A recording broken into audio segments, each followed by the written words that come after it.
주님께서 여러분과 함께 루카가 전한 거룩한 복음입니다. 주님 영광 받으소서. 그때 예수님께서는 낙심하지 말고 끊임없이 기도해야 한다는 뜻으로 제자들에게 비유를 말씀하셨다. 어떤 거울에 하느님도 두려워하지 않고 사람도 대수롭지 않게 여기는 한 재판관이 있었다. 또 거울에는 과부가 한 사람이 있었는데 그는 줄곧 그 재판관에게 가서 저와 저의 적대자 사이에 올바른 판결을 내려주십시오 하고 졸랐다. 재판관은 한동안 들어주려고 하지 않다가 마침내 속으로 말하였다. 나는 하느님도 두려워하지 않고 사람도 대수롭지 않게 여기지만 저 과부가 나를 이토록 귀찮게 하니 그에게 올바른 판결을 내려주어야겠다. 그렇게 하지 않으면 끝까지 찾아와서 나를 괴롭힐 것이다. 주님께서 다시 이르셨다. 이 불의한 재판관이 하는 말을 새겨들어라. 하나님께서 당신께 선택된 이들이 밤낮으로 부르짖는데 그들에게 올바른 판결을 내려주지 않으신 채 그들을 두고 미적거리시겠느냐? 내가 너희에게 말한다. 하나님께서는 그들에게 지체 없이 올바른 판결을 내려주실 것이다. 그러나 사람의 아들이 올 때에 이 세상에서 믿음을 찾아볼 수 있겠느냐? 주님의 말씀입니다.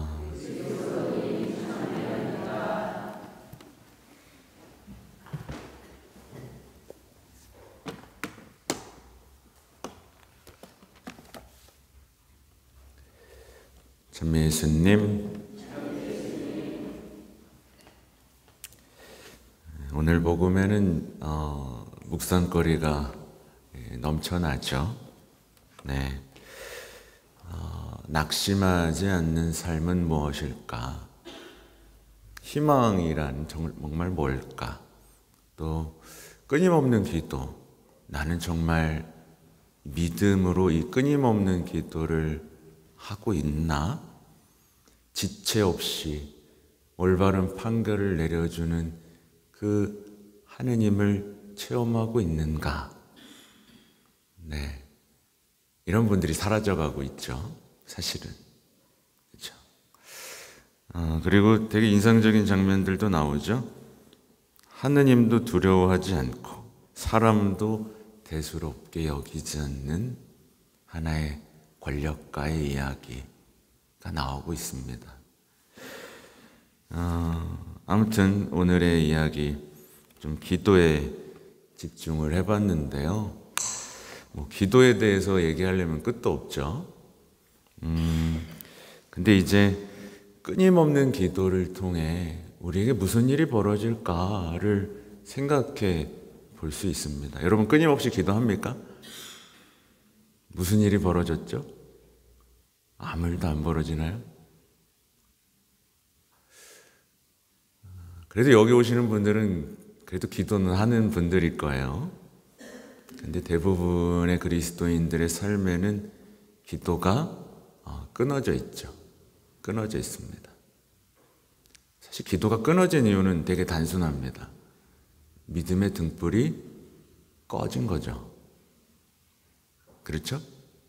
믿지 않으니까 이제 기도를 멈춘 겁니다. 뭘 더 믿는 거죠? 다른 믿는 구석이 생겼기 때문에 사실 기도하지 않는 거죠. 근데 등불이 꺼지고 기도가 꺼지면 삶도 같이 꺼지게 됩니다. 네. 이거는 어쩔 수 없는 거고 현대인들의 많은 이들의 삶이 꺼져가고 있다는 것. 그리고 안타깝지만 그리스도인들의 삶조차도 꺼져가고 있다는 것. 그러니 당연히 예수님이 믿음을 찾아볼 수 있겠느냐? 그래, 저도 막 속이 터지고 가슴이 아픕니다.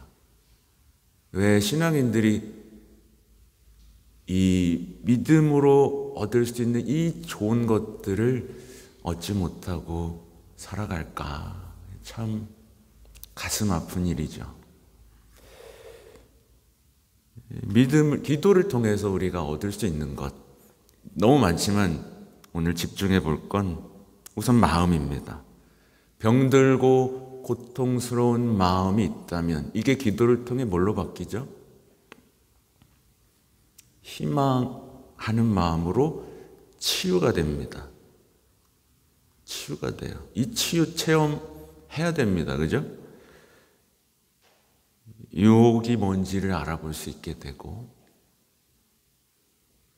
영원한 것과 사라질 게 뭔지를 분명하게 보고 내 삶에서 바른 것을 선택하게 되고 이제 앞으로 나아가고 변화되고 성장할 수 있는 어떤 힘을 얻게 되죠.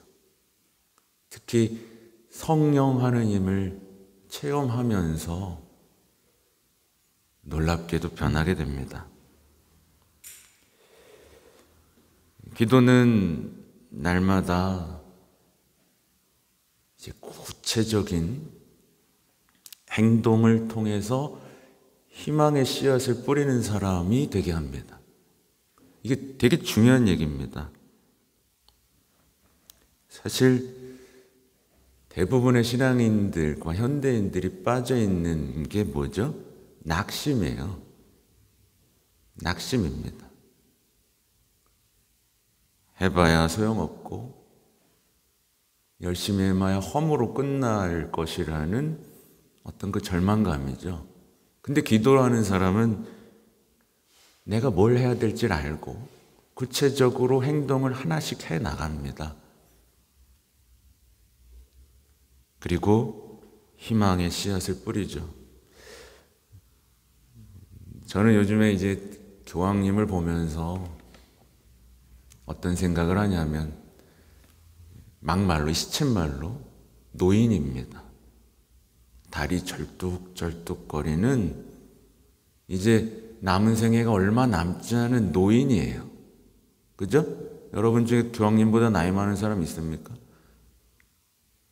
근데 그 교황님이 지치지 않고 사람들에게 평화를 선언하고 기도하자고 하고 희망하자고 하고 지치지도 않고 그렇게 사람들을 만나고 있죠. 이게 뭐죠?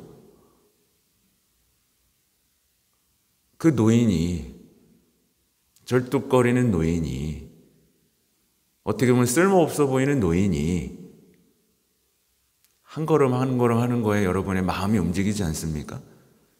난 도대체 뭘 하고 있지? 왜 내가 눈앞에 보이는 현실에서 주저앉아 있고 싸움질이나 하고 있고 시기 질투나 하고 있고 사랑조차 못하는 그 비참함에서 돌아설 마음이 요동치지 않습니까?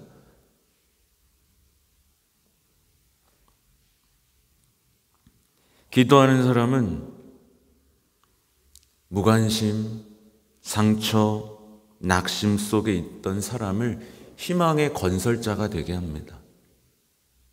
눈빛만 봐도 알아요. 이 사람이 희망의 씨앗을 뿌리고 희망으로 나아가고 있는지 무관심과 상처 속에서 험담이나 하고 남의 죄들이나 찾고 그렇게 시시한 인생을 살고 있는지는 눈을 보면 다 드러나죠. 그래서 기도는 우리를 해방시킵니다. 두려움에서 모든 것이 허무이고 소용없다는 그 두려움에서 우리를 해방시킵니다. 해봐야 소용없다는, 사람은 어차피 안 변할 거라는 그런 절망감에서 우리를 해방시킵니다. 동의하십니까?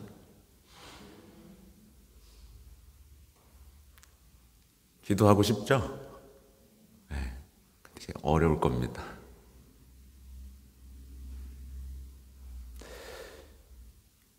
이 시대를 살아가는 그리스도인들에겐 정말 중요한 사명이 있어요. 제가 볼 때는, 제가 보는 게 아니라 교회의 가르침과 말씀 안에서 볼 때 아주 중요한 사명이 있습니다. 말 그대로 가장 중요한 사명 중 하나는 세상에 복음을 전하는 거예요. 생명의 말씀을. 전 요즘에 성경이 왜 생명의 말씀인가라는 것을 매일매일 만납니다. 작년만 해도 이러지 않았어요. 작년만 해도 이렇게까지 성경이 아름다운 말씀이었다는 걸 몰랐어요. 내년엔 또 다르겠죠? 얼마나 좋아요.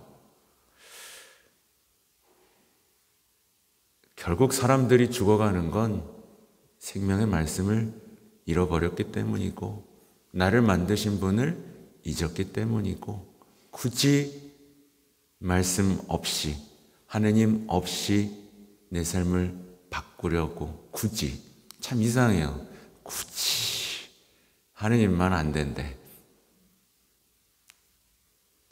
굉장히 신기한 현상인데, 이게 사실은 분석해 보면 오랫동안 악이 준비해 놓은 일입니다.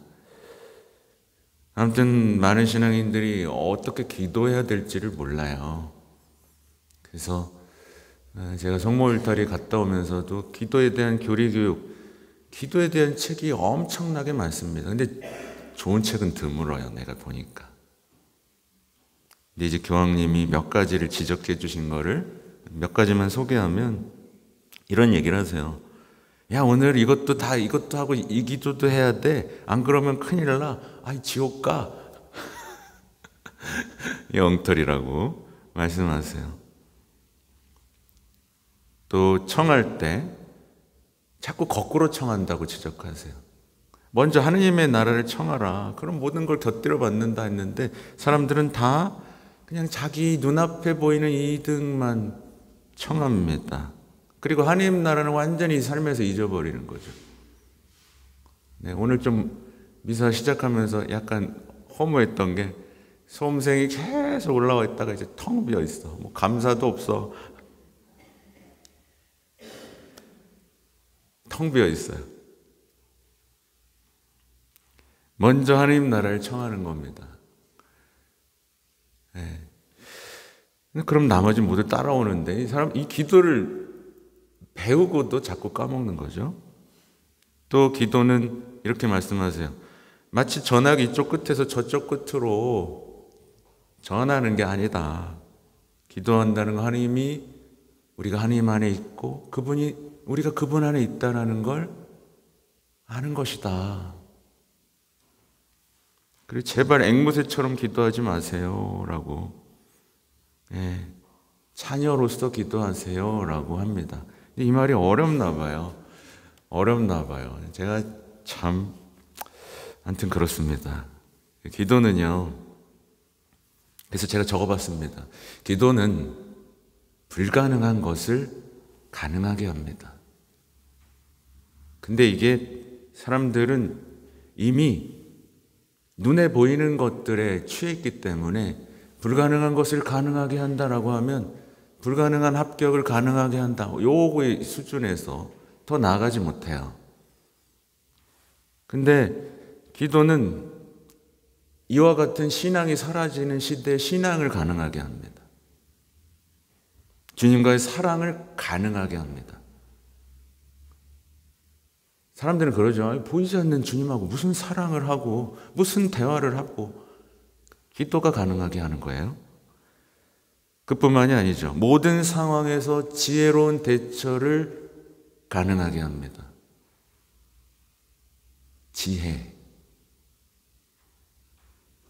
삶의 변화와 성장을 가능하게 하고, 사랑을 가능하게 하고, 악에 대한 승리를 가능하게 하고, 특히 저한테는 불가능해 보이는 복음 선포를 가능하게 합니다.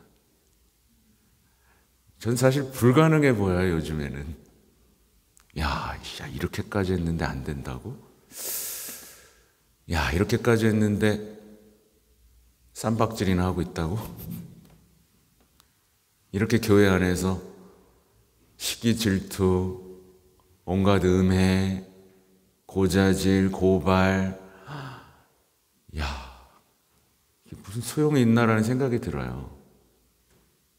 하나도 못 알아듣고 있구나라는 생각이 드는데, 그럼에도 불구하고 기도하고 불가능 속에서도 복음을 선포합니다. 기적을 가능하게 하고요. 세상에서 믿음의 사람으로 남는 것을 가능하게 합니다. 여러분 욕심나지 않으세요? 내일 복음이지만 영원한 것은, 여러분 영원한 것과 영원하지 않은 것을 구별할 수 있어야 되거든요. 이거 구별 못하면 끝이에요. 아무튼 우리는 기도를 다시 배워야 되고요. 믿음을 배워야 됩니다. 주님과 함께하는 삶이 뭔지를 배워야 돼요. 네. 알고 있습니다. 여러분, 뭘 아냐? 여러분 힘든 거. 여러분 원당동에서 사람들 힘든 얘기 제일 많이 듣는 건 저입니다. 그죠? 여러분 힘든 얘기 다 합니다. 그리고 이런 복음 선포가 여러분을 지치게 한다는 것도 알아요. 때때로는. 힘들어 죽겠는데 뭘 또 하라는 거고 뭘 좀 하자는 거야. 압니다. 근데 제가 늘 말씀드리죠. 오늘도 말씀드렸어요. 우선순위가 바뀌면 돼요. 먼저 하느님 나라를 찾아라. 주님이 가장 먼저 시키신 거 뭐죠? 복음 선포. 그죠? 이게 바뀌면 지금 나의 삶이 정말 끔찍할 수도 있어요. 그죠? 끔찍해요.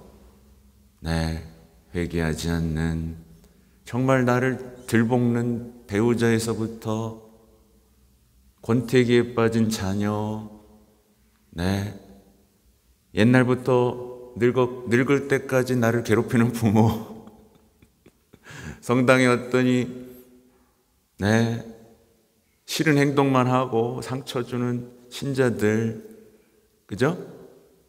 그 사이에서도 여러분 빛나는 희망의 순례자가 되어야 되지 않겠습니까? 그렇죠? 네. 그래요. 이 시대 예수님이 오셨을 때, 예수님은 어두울 때 오신다 그랬습니다. 그죠?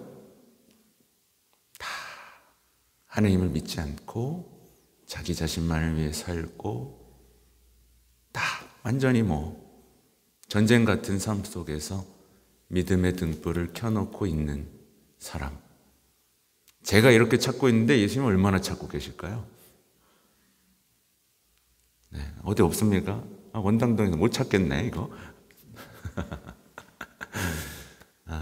모두 믿음의 등불을 켜고 제대로 기도를 시작하고 이 어두운 상황에서도 희망의 씨앗을 뿌리는 그런 여러분이 되기를 기도합니다. 아멘.